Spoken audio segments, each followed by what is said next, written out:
stubborn mares. That's the way the question was asked for me, how to deal with a stubborn mare.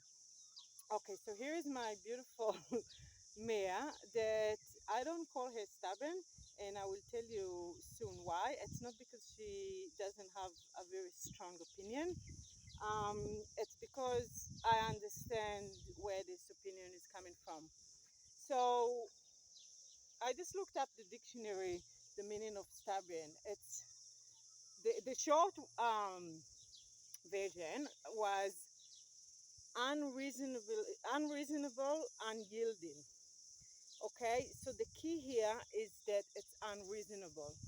Now, when we think of our horses and what we ask them to do, we need to ask ourselves, is it really unreasonable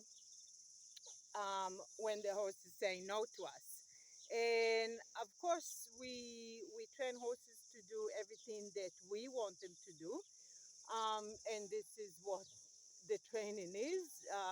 Horse naturally would just mostly be grazing and maybe a little bit of play. Why are mares different to geldings?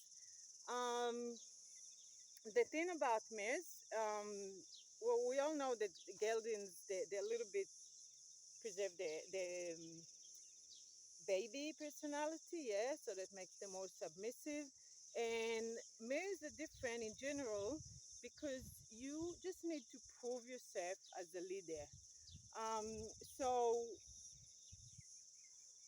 the reason I don't call my beautiful mare stubborn, even though she was just now when I tried to work with her, she had completely different opinions. Um, and but the reason is that it is my role to prove to her that my leadership is worthy of her, and this what makes her cooperative. Okay, so she's a strong lead mare in her head, and the reason I'm not calling her stubborn, I just moved to out of the shade, her shade. The reason I'm not calling her stubborn is because her unyielding is not unreasonable. From a horse's perspective, it makes a lot more sense to want to do what she wants to do than to go and get on a float or jump over fences that we put out, or whatever it is we're asking them to do. For a horse, is a lot more reasonable to not do those things. So if I want her to do things that are for me, that are against her instincts, I need to prove myself as a worthy leader. Okay, and that starts from part of it. A big part of it is listening to her. Make sure that my interaction with my horse is a two-way conversation. Hello, my darling. So this is what builds the connection, that builds the bond that we have between us. But then I also have to prove myself as someone worthy of following, someone worthy of basically wanting to please. So how does it in practice? As you see, this mare is now staying with me because she chose to stay with me, because I just worked with her. Maybe before we worked together, she would have rather gone and be with the other horses. But I've done a little bit of liberty work with her. And to be honest, she wasn't really cooperative to begin with. But again, we had a two-way conversation, and she saw that I'm listening to her. Sorry, you got a little thing here. I'm listening to what she has to say to me. I recognize how she feels, and that helps to trust me, while I'm also being very clear about my boundaries, and I am able to move her away from me when I need to. That's practically part of leadership with a horse. And now she's choosing to stay with me. And this is why I don't call her stubborn. She's a very um, opinionated horse, and she's allowed to say her opinions.